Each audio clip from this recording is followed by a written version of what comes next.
కొన్ని రకాల సమస్యలతో పెద్దగా ఇబ్బంది లేకపోయినా బాగా అసౌకర్యాన్ని కలిగిస్తూ ఉంటాయి. హెర్నియా అలాంటి సమస్యే. వాడుకలో దీన్నే పేగుజారడంగా పిలుస్తారు. దగ్గినప్పుడు, తుమ్మినప్పుడు చర్మం కింద నుంచి ఉబ్బులాగా బయటకు కనిపిస్తూ చిరాకు పుట్టించే హెర్నియాకు ఆధునిక వైద్యంలో ఇవాళ చక్కటి చికిత్స అందుబాటులో ఉంది. అయితే మనలో చాలా మంది హెర్నియాను పెద్దగా పట్టించుకోరు. అలాగే తోసేసుకుంటూ తిరుగుతూ ఉంటారు. మరీ తప్పదనుకున్నప్పుడు లంగోటాను, బెల్ట్ను బిగించి కడుతూ ఉంటారు. ఇలాంటి నాటు వైద్యాలు చేయటం వల్ల హెర్నియాకు రక్త ప్రసరణ సరిగ్గా జరగక పేగులు కుళ్ళిపోయే ప్రమాదం ఉంటుందని చెబుతారు డాక్టర్లు. హెర్నియా గురించిన పూర్తి వివరాలను ఇప్పుడు తెలుసుకుందాం.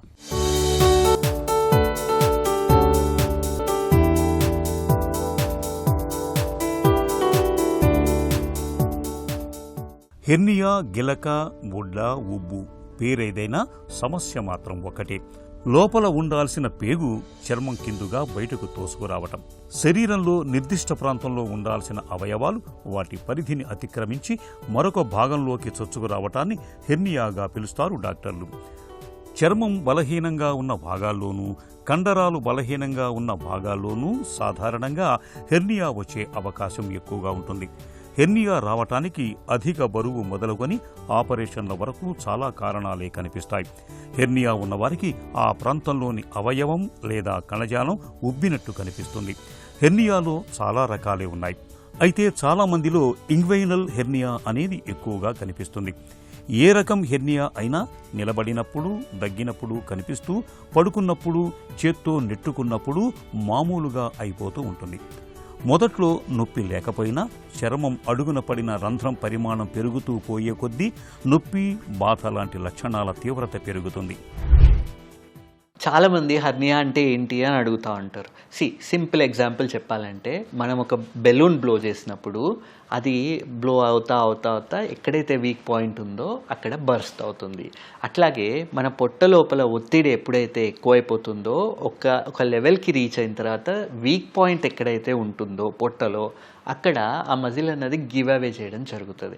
అక్కడి నుంచి లోపల ఉండాల్సిన పేగులైనా మొమెంటం అయినా బయటికి రావడం జరుగుతుంది. దాన్నే మనం హెర్నియా అని పిలుస్తున్నాం.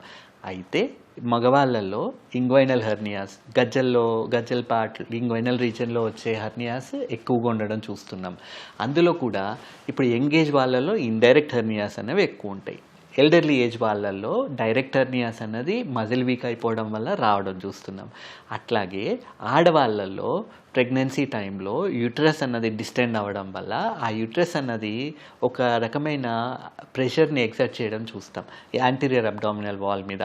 అందుకే వాళ్ళల్లో అంబ్లికల్ హెర్నియాస్ అన్నవి ఎక్కువగా చూడటం జరుగుతుంది.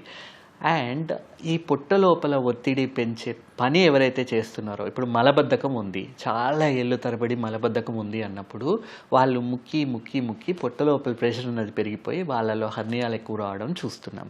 అట్లాగే స్మోకర్స్ ఉంటారు, క్రానిక్గా దగ్గుతానే ఉంటారు.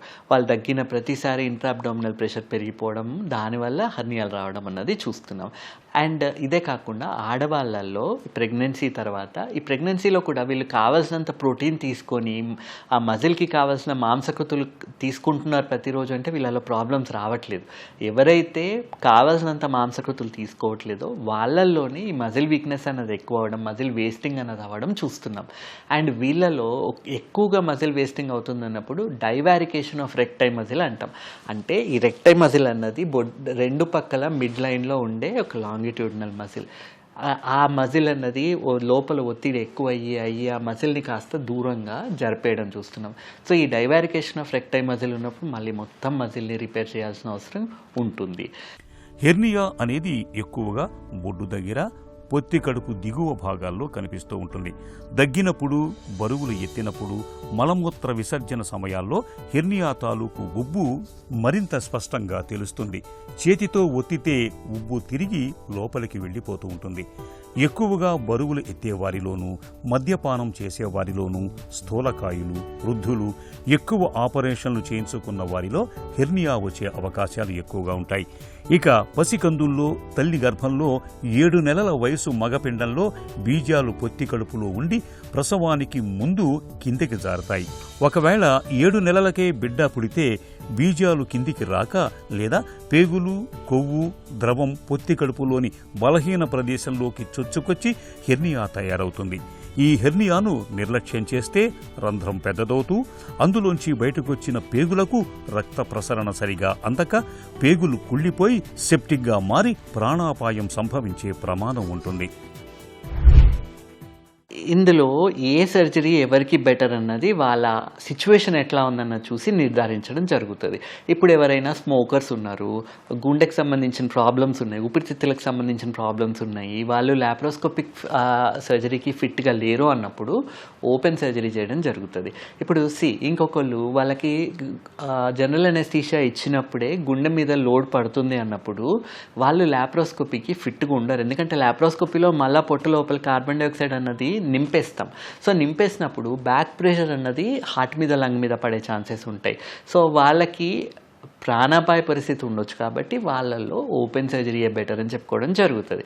అండ్ రోబోటిక్ సర్జరీ ఎక్కడ బెనిఫిషియల్, ఇదేమైనా హెల్ప్ అవుతుందా, ఎక్స్ట్రా హెల్ప్ అవుతుందా అంటే సాధారణంగా సింపుల్ హెర్నియాస్కి రోబోటిక్ సర్జరీ హెల్ప్ అవ్వదు. కాకపోతే యాంటీరియర్ వాల్ రీకన్స్ట్రక్షన్స్ అనేవి చేస్తాం. అంటే పెద్ద డైవరికేషన్ ఉంది, పెద్ద రిపేర్ చేయాలి. ఇప్పుడు లాప్రోస్కోపీలో ఆ ఇన్స్ట్రుమెంట్ రొటేషన్, రిస్ట్ రొటేషన్ అన్నది మనకు ఉండదు. రోబోటిక్ సర్జరీ చేసినప్పుడు ఒక 7 degrees ఎక్స్ట్రా రిస్ట్ మ్యానిపులేషన్ అనేది మనకి దొరుకుతుంది. కాబట్టి ఈ పెద్ద పెద్ద డిఫెక్ట్స్ ఉన్నప్పుడు రోబోటిక్ సర్జరీ చేయడం వల్ల టైమ్ ఆఫ్ సర్జరీ అన్నది చాలా తగ్గిపోవడం చూస్తున్నారు. ఇప్పుడు 4 గంటల లాప్రోస్కోపీలో అయ్యేది రోబోటిక్ సర్జరీలో 45 minutes to 1 hourలో అయిపోవచ్చు. అట్లాంటి వాళ్ళల్లో ఒకవేళ అది ఆఫర్ చేస్తుంది అడ్వాంటేజ్ అన్నప్పుడు రోబోటిక్ మనం సజెస్ట్ చేయడం జరుగుతుంది. హెర్నియాతో బాధపడుతున్నప్పుడు మనలో చాలామంది సరైన చికిత్స తీసుకోకుండా నిర్లక్ష్యం చేస్తూ ఉంటారు. తోసేస్తే లోపలికి వెళ్ళిపోతుంది కదా అని పెద్దగా పట్టించుకోరు. పైగా లంగోటీలు, బెల్టుల వంటి వాటితో బుడ్డను లోపలికి బిగించి కడుతూ ఉంటారు.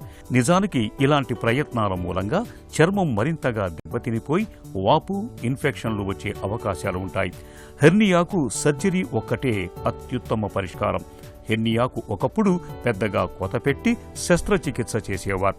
ఇప్పుడు లాప్రోస్కోపీ విధానంలో మెష్ప్లాస్టీ పద్ధతిలో సర్జరీని చేస్తున్నారు. లాప్రోస్కోపీ టెక్నిక్లో చర్మం ద్వారా హెర్నియా ఉన్న ప్రదేశాన్ని చేరుకొని మొదట తిత్తిని కత్తిరించి తొలగిస్తారు.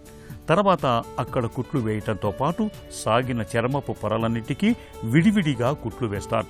తర్వాత మెష్ను లాప్రోస్కోపీ పరికరానికి చుట్టలా చుట్టి లోపలికి వెళ్ళాక మెష్ను పరుస్తారు. మెష్తో రంధ్రాన్ని మూసివేశాక కుట్లు వేయటం లేదా పిన్స్ కొట్టడం చేస్తారు. ఏ టైప్ ఆఫ్ హర్నియా, ఏ టైప్ ఆఫ్ మెష్ వేయాలి అని అడుగుతూ ఉంటారు. ఓపెన్ సర్జరీ చేసినప్పుడు మనం గత 50 ఏళ్ల నుంచి వాడుతున్న ప్రోలీన్ మెష్ అన్నదే వాడడం జరుగుతుంది. అయితే లాప్రోస్కోపీ చేసినప్పుడు ఏ టైప్ ఆఫ్ రిపేర్ చేస్తున్నాం అన్న దాన్ని బట్టి ఇప్పుడు అడ్వాన్స్డ్ మెషెస్ అనేవి చాలా వచ్చినాయి. ఇప్పుడు ఇంగ్వైనల్ రీజన్లో చేస్తున్న సర్జరీ ఉన్నాయి. ఇప్పుడు మనం అడ్వాన్స్డ్ 3D మెషెస్ అనేవి వాడుతున్నాం. ఆ మెష్ పెడితే అది ఆటోమేటికల్లీ అక్కడ వెళ్ళి ఎక్కడైతే కూర్చోవాలో అక్కడ కూర్చోవడం జరుగుతుంది, దాన్ని ఫిక్స్ చేయడం జరుగుతుంది.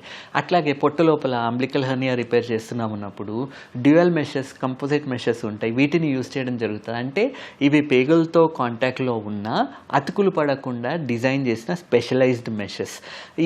ఇది రోజు టెక్నాలజీ పెరుగుతున్న కొద్దీ మనకు దీంట్లో చాలా బెనిఫిషియల్ మెటీరియల్ అన్నది ఫామ్ అవడం, మనకు అందుబాటులోకి రావడం చూస్తున్నాం.